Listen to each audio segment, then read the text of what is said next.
학점은행제 학자금 대출 이번 2학기 신청이 시작되었는데요. 학점은행제 학자금 대출 신청에 있어서 거절, 누락, 탈락되지 않으려면 꼭 영상 끝까지 시청하셔야 됩니다.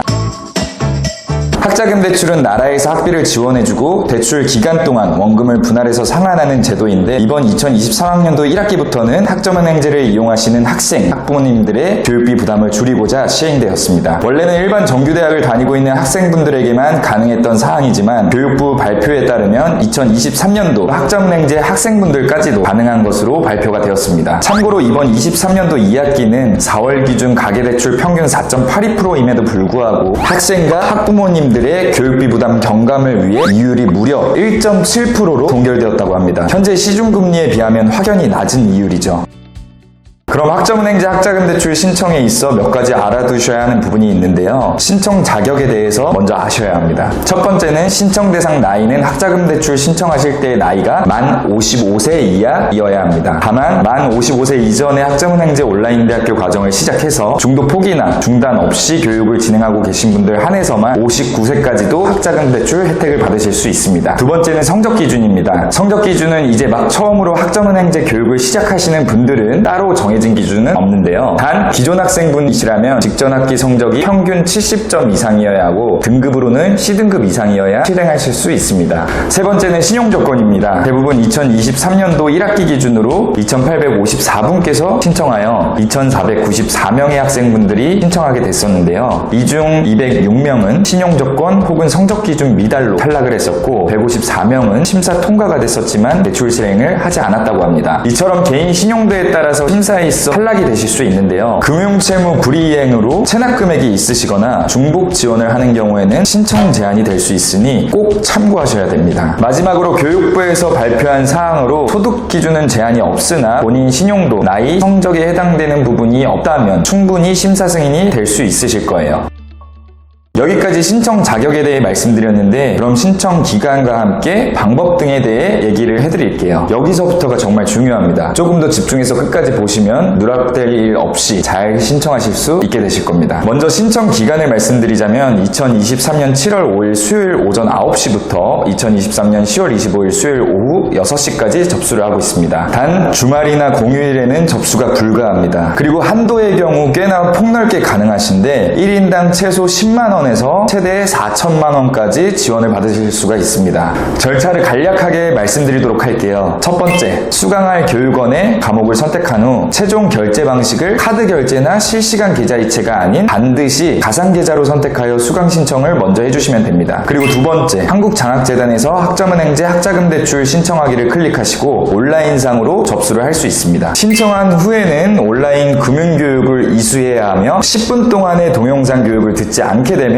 대출 신청조차 불가하니 꼭 들어주셔야 합니다. 그렇게 신청 완료까지 하게 되면 마지막으로 교육원 측에서 학생분께 학사정보 수납 원장을 한국장학재단 측으로 등록하기 전에 연락을 주실 겁니다. 최종적으로 학사정보 수납 원장이 등록되면 하루에서 3일 내로 승인이 나는데 대출 실행을 클릭해 주시면 바로 한국장학재단 측에서 학습자님의 수강 신청 교육원으로 송금이 되어 신청 과정은 끝나게 됩니다. 이렇게 하시면 승인까지의 과정을 아실 수 있는데요. 정확한 부분은 교육원마다 절차가 조금씩은 다를 수 있으니 신청 시에는 혼자서 진행하기보다는 저와 같은 교육부 정식인가 교육원 소속 학습 담당자에게 꼭 검토를 받으셔야 합니다. 그럼 여기서 신청 절차가 끝난 것일까요? 아닙니다. 이렇게 학비 송금까지 이행이 됐다면 끝난 것은 아니고요. 대출금 상환 기간이나 상환 방법 등을 설정을 해주셔야 하는데요. 여러 가지 선택을 하게 되어 있으니 각자 상황에 맞게 정보를 기입해 주시면 최종적으로 신청 절차는 끝납니다.